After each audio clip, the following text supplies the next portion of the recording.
अऊज़ु बिल्लाहि मिनश्शैतानिर्रजीम बिस्मिल्लाहिर्रहमानिर्रहीम व बिही नस्तईन अम्मा बअद ला यजूज़ु तर्कु वत्इ ज़ौजति शाबति अक्सर मिन अर्बति अशहुरिन इल्ला लिउज़्रिन कल हरज अव ज़रर औ मर्ज़ाहा औ इश्तिराति तर्की अलैहा हिनल अक़द। अॼु किताब निकाह जो नओं मसलो असां इब्तिदा करे रहिया आहियूं। बिल्कुलु आसान, घबराइण जी का बि ज़रूरत न आहे।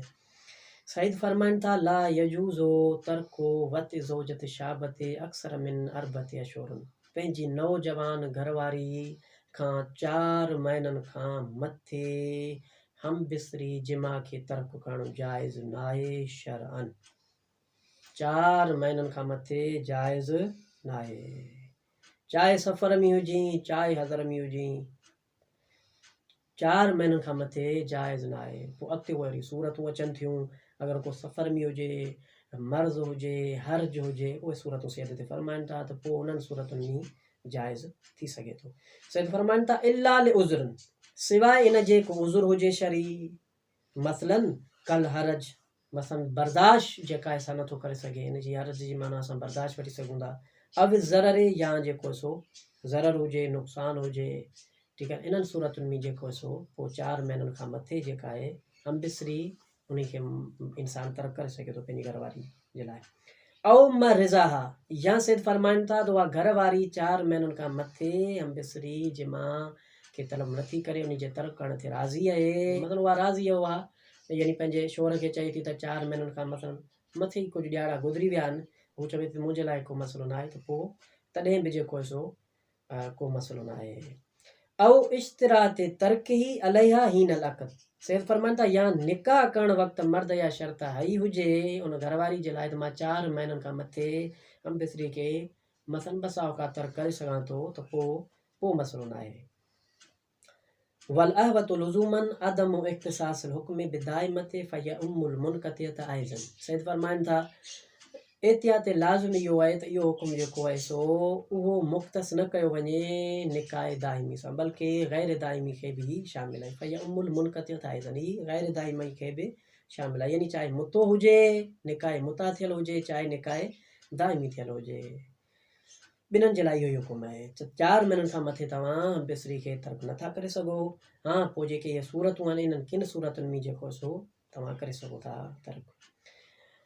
कमा अन लहवत लुज़ूमन अदम इख्तिसासी बिल हाज़िर फहिय उम्मुल मुसाफ़िर। सैद फरमाइनि था जहिड़े तरीक़े सां इहो हुकुम जेको आहे सो फ़क़ति हाज़िर जे लाइ मुख़्तस न आहे, बल्कि जेको मुसाफ़िर आहे उनखे बि हुकुम शामिल आहे। या उहे सूरतूं हुजनि जिन में जेका सा मसलन इहो जेका सा मसइलो न हुजे ऐं शरी उज़र हुजनि, वरना जेको सो तोड़े जो मुसाफ़िर पंहिंजे मुल्क में न आहे, उनखे बि 4 महीननि खां यानी 4 महीननि जे अंदरि अंदरि उनखे पंहिंजे मुल्क हाज़िर थियणो आहे, ऐं जेका आहे जिमा जो जेको हुकुम आहे उनखे तर्क न आहे करणो, पंहिंजी घरवारी खे पंहिंजो हक़ु जेको सो ॾियणो आहे। सैद फरमाइनि था फला यजूज़ु इतालतु सफ़र मिन दून उज़्रिन शरीअन, बस तवील सफ़र करणु बग़ैर उज़्र शरी जे जाइज़ न थींदो। कहिड़ी सूरत में इज़ा कान युफ़व्वित अला ज़ौजति हक़्क़ा, जॾहिं हू पंहिंजी घरवारी जो हक़ु फ़ौत करे रहियो हुजे, माना 4 महीना गुज़री विया आहिनि, 4 महीननि खां मथे ॾियारा पिया थियनि ऐं पंहिंजी घरवारी सां बिसरी जिमा न आहे थियो, इहो हुनजो शरी हक़ु आहे।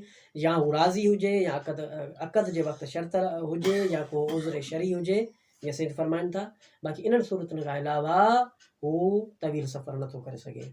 वला सीयमा इज़ा लम यकुन ले ज़रूरतुन उर्फ़ियतुन, सैद फरमाइनि था बिलख़ुसूस त इन सूरत में जॾहिं का उर्फ़ी बि ज़रूरत जेका आहे हुन जे सफ़र जे लाइ न हुजे। मसलन हिकिड़े सूरत ते सैद इरशाद फरमाया बयानु करे रहिया आहिनि, कमा इज़ा कान ले मुजरद तनज़्ज़ुह व तफ़र्रुह, जीअं मसलन इंसान जेको आहे सैर तफ़री जे लाइ जेको सो सफ़र करे रहियो आहे, इहो को उर्फ़ी ज़रूरत न आहे, लिहाज़ा इन्हनि तमामु सूरतुनि में हुन जे लाइ जाइज़ न थींदो। 4 महीननि खां मथे हम बिसरी खे तर्क करणु जाइज़ न थींदो।